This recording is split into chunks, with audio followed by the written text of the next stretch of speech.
Doctors W.J. Zeter and G.J. Ward state in their article, Poor Posture and Low Back Pain, every clinician has noted that the individual who stands with erect posture feels alert, looks alert, and portrays energy and a sense of well-being, whereas the slumped individual makes the opposite impression. Back and neck pain has become a huge problem in today's society. With the opioid crisis breathing down our throats, the people need to look out for other natural remedies and ways to help future generations from falling into this same trap. While some back problems are congenital defects or diseases, more than half of all back-related issues can very easily be prevented. Today we're going to examine how poor posture leads to back pain and neck pain, discuss how to correct it, and learn how to prevent it in increasing the quality of our lives. Back pain is the #1 complaint in the doctor's office. With 80% of adults suffering from a back injury or back pain at some point in time in their life. Poor posture has led to pulling on the joints, pulling on the ligaments, pulling on the muscles. Over time, this constant pulling leads to anatomical changes in the alignment of the spine, which is connected to the rib cage, which houses all of our vital organs. Left unchecked or addressed in any way, it will lead to problems in all of your muscles, your ligaments, and other joints in the body, not just the back and the neck. With the increase of today's technology, people's posture has gotten so much worse. We spend hours and hours looking down at our phones, looking down at our computers, sitting at our desks hunched over. And it's not affecting just adults. This problem is affecting our children because they are also using more and more technological devices. So some posture problems, like scoliosis or degenerative disc disease, bulging discs, ruptured discs, require surgery to be fixed.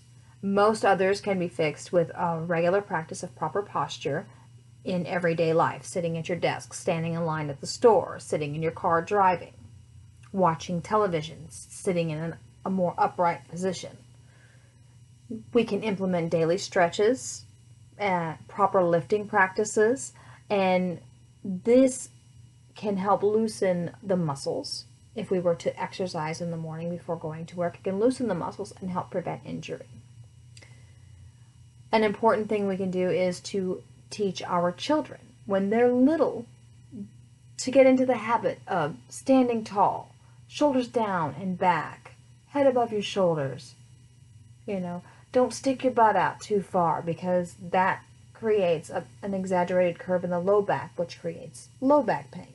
Don't slouch, that pulls on your shoulders and creates shoulder and neck pain. And by doing this, we will help prepare them to prevent future posture issues and future injuries to themselves. For those of us who already have back issues, such as myself, there are devices that we can wear. Braces can be worn under the clothing to help improve our posture. Yoga straps can be used to help pull our shoulders back.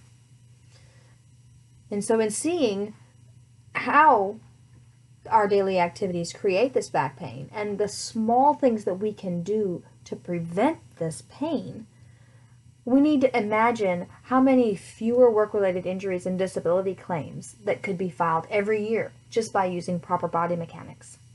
Think of how many more activities people will be able to go out and do simply because they're not in pain. How many days of lost wages will companies be able to get back? How many fewer people will be on opioid medications, pulling them out of the pool of those who are already addicted to the medication? Today we've very briefly examined how poor posture leads to back and neck pain. We've discussed how to correct it and how to prevent it, increasing the overall quality of our lives. We need to remember that posture is the way that we hold our body. If it's good, all the vertebrae in our back will line up correctly, removing any strain and on the muscles and the ligaments, reducing inflammation and lessening our pain. Your posture is something that you have control over. You don't need a doctor's appointment.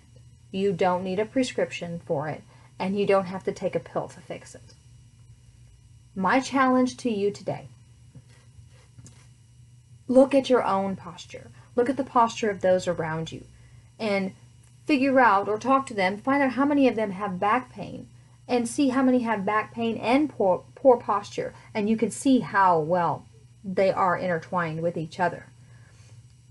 And take time to learn the exercises and small changes that you can make in your everyday life to improve your own posture, and teach those to the people around you, and teach those to your children. They learn how to maintain good posture through, as they're younger, they'll maintain those habits and that posture throughout life, and this will improve their overall health. So one body at a time, together, we can increase the overall health of our society, and we can help people to get out there and enjoy their lives.